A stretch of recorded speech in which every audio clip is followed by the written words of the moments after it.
Assalamualaikum warahmatullahi wabarakatuh. Perkenalkan, nama saya Sabrina. Saya dari Prodi Akuntansi dengan mata kuliah Etika dan Bisnis dengan nomor NIM 290225001 dengan dosen pengampu Bapak Roma Iskandar MM.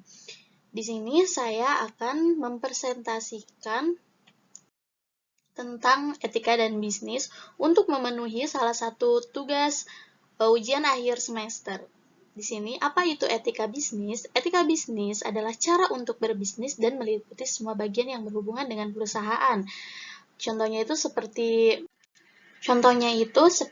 menunjukkan sikap hormat kepada orang lain, tidak memandang rendah orang lain, berperilaku sopan, menghargai perbedaan pendapat, dan membantu orang lain yang membutuhkan. Dan selanjutnya, bisnis dan etika dalam dunia modern. Dalam dunia bisnis, etika sangat diperlukan untuk mengelola dan menjalankan sebuah bisnis. Nah, ada 3 ciri menonjol dalam dunia modern, yaitu 1. Adanya pluralisme moral, 2. Timbulnya masalah-masalah etis baru, terutama disebabkan perkembangan pesat dalam ilmu pengetahuan dan teknologi, khususnya ilmu-ilmu biomedis, dan ketiga, keperluan etis yang bersifat universal. Selanjutnya, perjanjian dan kontrak. Kontrak atau perjanjian adalah hubungan hukum antara subjek hukum yang lain dengan bidang harta kekayaan. Selanjutnya, tanggung jawab sosial. Tanggung jawab sosial atau Corporate Social Responsibility atau CSR adalah salah satu konsep bahwa organisasi, khususnya perusahaan, adalah memiliki suatu tanggung jawab kepada konsumen. Contohnya, memberikan pendidikan gratis atau memberikan bantuan sosial, dan lain-lain. Nah, selanjutnya, kode etik adalah suatu tatanan etika yang telah disepakati oleh suatu kelompok masyarakat tertentu, dan kode etik juga memiliki isi, yaitu prinsip tanggung jawab, prinsip keadilan, dan prinsip otonomi, dan juga prinsip kejujuran. Selanjutnya, bisnis, lingkungan hidup, dan etika. Lingkungan hidup adalah sesuatu yang penting yang harus diperhatikan dalam bidang bisnis. Keberlangsungan sebuah bisnis menyangkut dengan kesetiaan sumber daya manusia.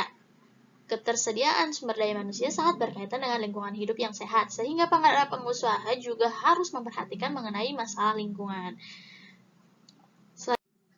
Budaya organisasi.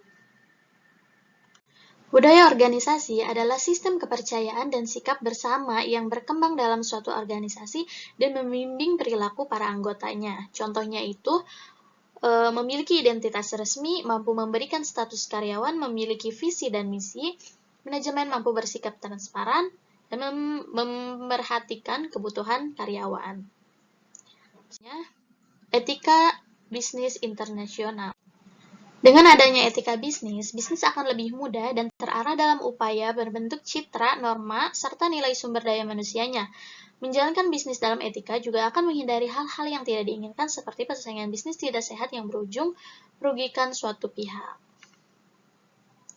Selanjutnya, etika dalam periklanan.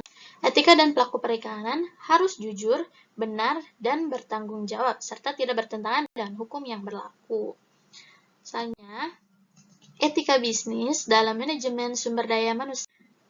Lingkup manajemen sumber daya manusia meliputi semua aktivitas yang berhubungan dengan sumber daya manusia, yaitu seperti rancangan organisasi, staffing, sistem reward atau tunjangan, manajemen performansi, pengembangan pekerja dan organisasi, komunikasi dan hubungan masyarakat.